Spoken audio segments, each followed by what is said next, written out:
ধৰা 11 তাৰিখে যি নিশা এটা হত্যাকাণ্ড ঘটিছে ডিফুত এগৰাকী যুৱতীক গুলি হত্যা কৰা হৈছিলে। এই ঘটনাত এতিয়ালৈকে বৰ্তমান কেইজন এৰেষ্ট কৰা হৈছে? আমাৰ এই ঘটনাটোৰ সন্দৰ্ভত আমাৰ এটা ৰিপোৰ্ট কেছ ৰেজিষ্টাৰ হৈছিলে। Diphu case number 39/2024 under section 120B 302 IPC read with section 25(1)A arms act. তো এই সংক্ৰান্তত আমাৰ ইনভেষ্টিগেশ্যন চলি আছে আৰু ইয়াতে আমাৰ এটা স্পেচিয়েল ইনভেষ্টিগেশ্যন টিমো গঠন কৰা হৈছে এক্সএছপি ক্ৰাইমৰ নেতৃত্বত।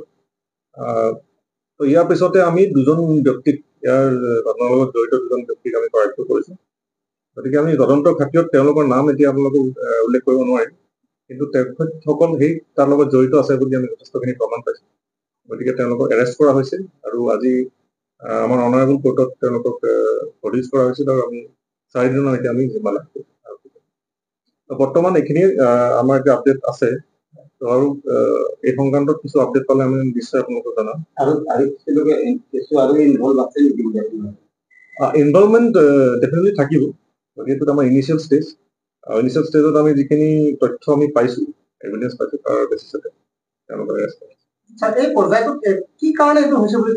নাই, মটিভটো আমি সম্পূৰ্ণ আমি গোটেইটো ইনভেষ্টিগেশ্যন নকৰাকৈ মটিভৰ কথা গম পোৱা নাযায়। গতিকে মটিভটোৰ ওপৰত আমাৰ এইটো ইনভেষ্টিগেশ্যনৰ পাছতে আমাৰ কথা। Thank U. সোধপোছ চলি আছে, কুৱেশ্যনিংটো বেলেগকো থাকিব, কিন্তু এৰেষ্ট দুজনকে কৰা।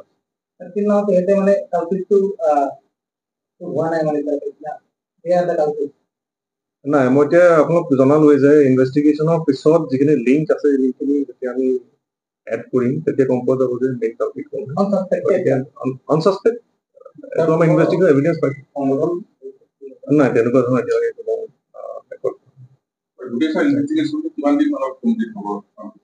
এইটোতো এতিয়া ইনভেষ্টিগেশ্যন পাছত ক'ব নোৱাৰে। এইটো কাম চলি আছে, ক্ষিপ্ৰতাৰে চলি আছে। যিকেইজনক কৰায়ত্ব কৰিলে পিষ্টলেৰে মাৰিছে বুলি ওলাইছে, পিষ্টলটো পাইছে?